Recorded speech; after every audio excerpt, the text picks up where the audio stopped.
iBuyers, just who the heck are they? And how are they going to affect your real estate investing business? Are they going to take our jobs? Are they going to take our deals? Are they going to take our women and children? Well, in this video, I'm about to pull back the curtain and expose the iBuyers so you can see for yourself just exactly who they is and how you can put yourself in the best position possible to succeed with them in our industry.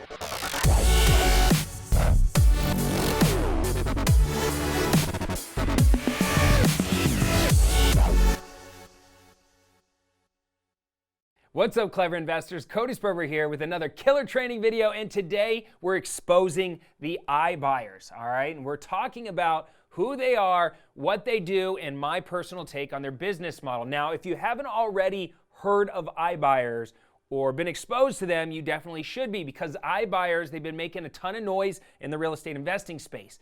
Now, every single day, there are more and more people choosing to use them as alternatives to doing business with us traditional real estate investors. So in today's training video, I'm going to be doing a deep dive into what their business model is, what their buying criteria is, and how you can take advantage of iBuyers as a real estate investor.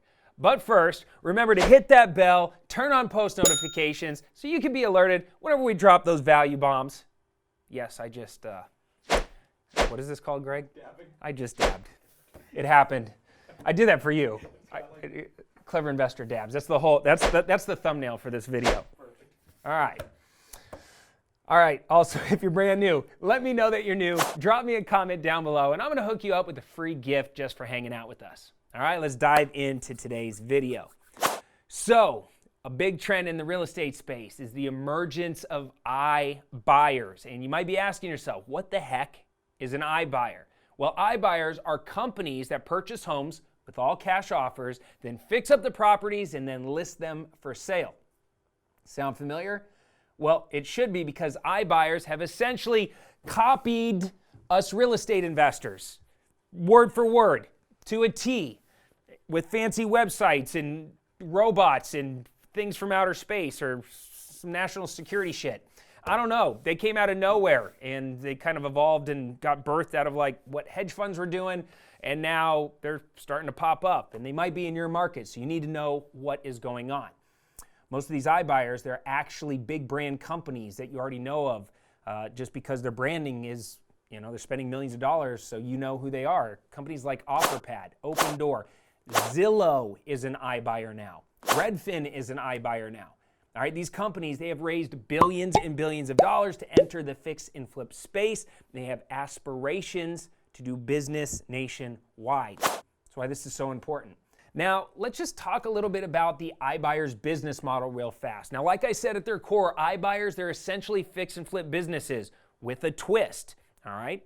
They have deep pockets. They're large companies, all right? They've raised a tremendous amount of money, and they have the ability to dominate a market by aggressively pumping out massive million-dollar marketing campaigns so that the average homeowner turns into a home seller to the iBuyer. I think that made sense. They give sellers things like instant offers. They can promise closings in just days instead of weeks or months. And in some cases, the iBuyers actually let the sellers choose which day they want to close, and they'll even pay for a moving company to show up and move their property or move their stuff. And the reality is, real estate investors, we've been offering the same thing for a long time, but they are branding it now. They're a massive branding and marketing, machine. All right? And the speed at which they're able to get their funds, we cannot compete with them. But there are some pitfalls to their business model, all right, that I want to point out. I'm very happy to point this out. These pitfalls are things like they actually offer lower prices to homeowners. By the time they start working down all the hidden fees and the commissions and things that are kind of baked in behind the scenes, the homeowner actually gets a pretty low price. Number two, they are currently not available in every market, so that's actually a pretty good thing for us at the moment. And number three, they have very strict buying criteria, all right? Because they raised a tremendous amount of institutional money, they have to buy within a very strong or strict buying box. Now, although iBuyers seem to be growing in popularity, they still make up a very small percentage of the home sales here in America. For example, Opendoor has only done about 50,000 transactions to date, and they are the biggest iBuyer. Now, there are approximately 5 million homes sold per year in this country. So as you can see, the iBuyers still have a lot of things to do in order to capture more market share. All right, and I think it's because of those 3 pitfalls.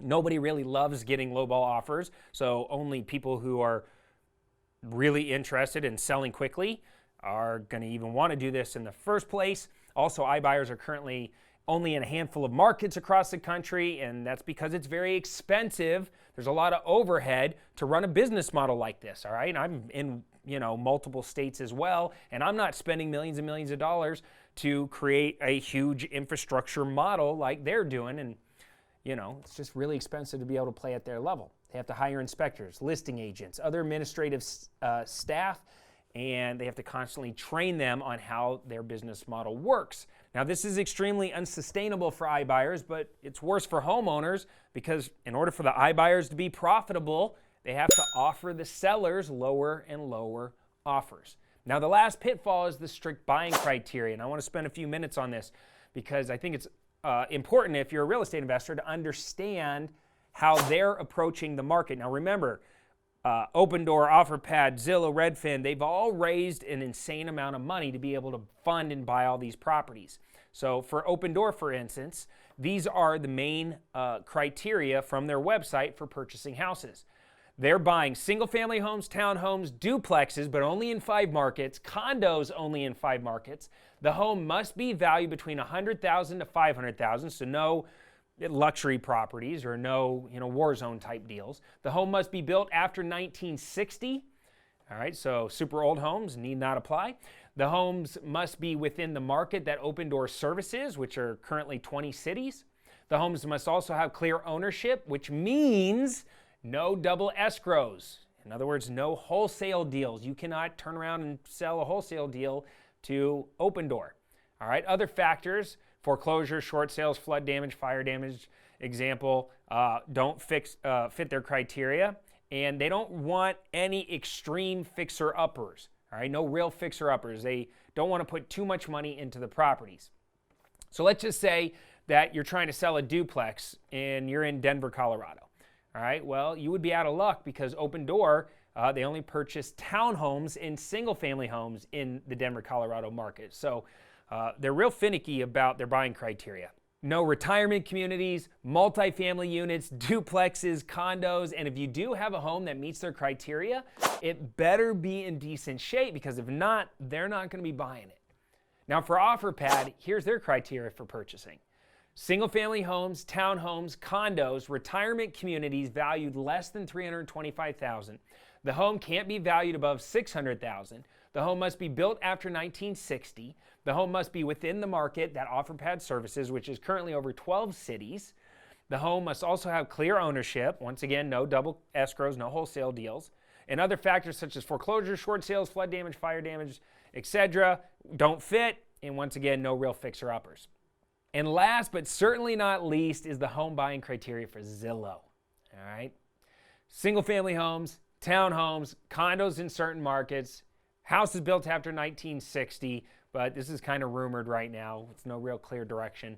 The home must be within the market that Zillow services, which is currently 14 cities. The home must have clear ownership. Again, no wholesale deals. Now, Zillow, they have more open-ended criteria than Offerpad and Opendoor, and I believe that they do this to be able to incentivize more people to go over to Zillow so that way they can evaluate their homes. But here's the thing. What they don't tell you is this.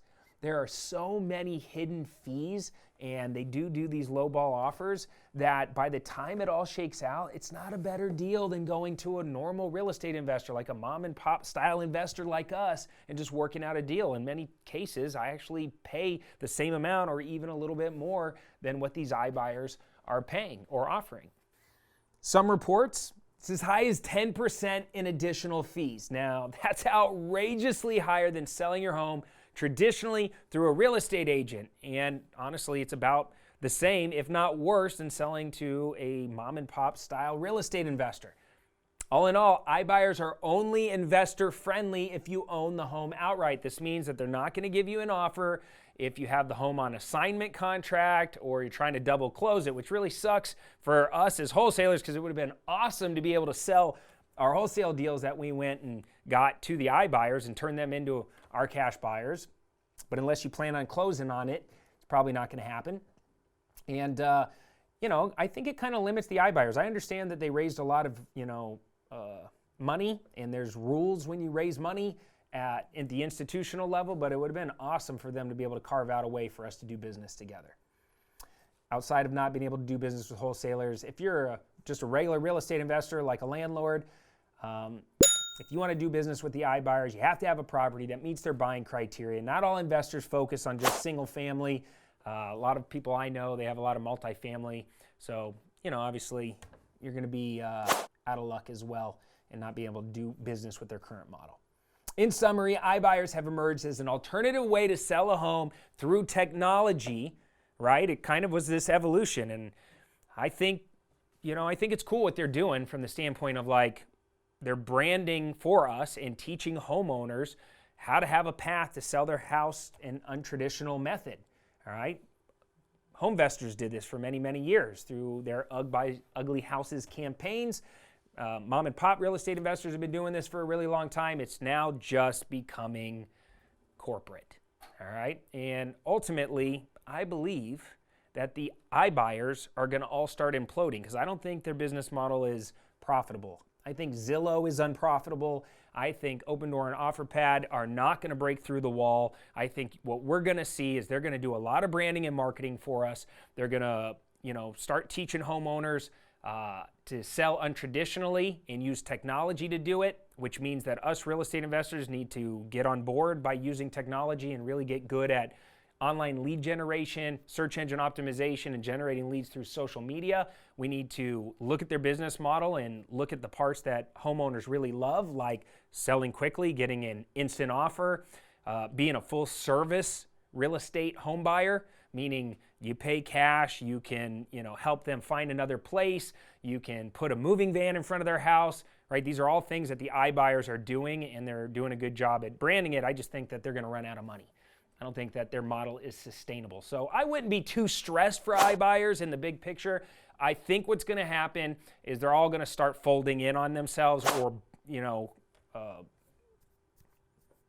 whatever this means, having iBuyer babies together.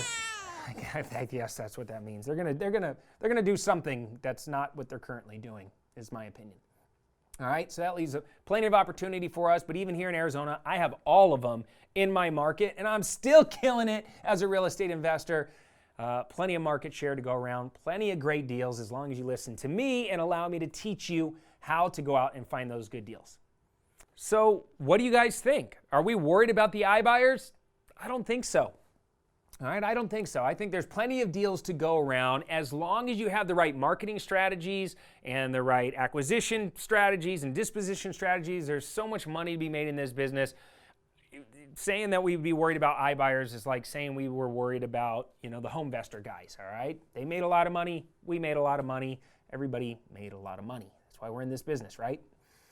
All right, that's all I have for you in today's training video. Drop me a comment down below with your thoughts on this one. If you have any other info to expose about the iBuyers, put it in the comment section down below. Don't forget to smash the like button if I, pleased you today. If you're pleased with this video. And check out the pinned comment down below if you want to learn how I do what I do and make gabillions in real estate. That's the link that you click.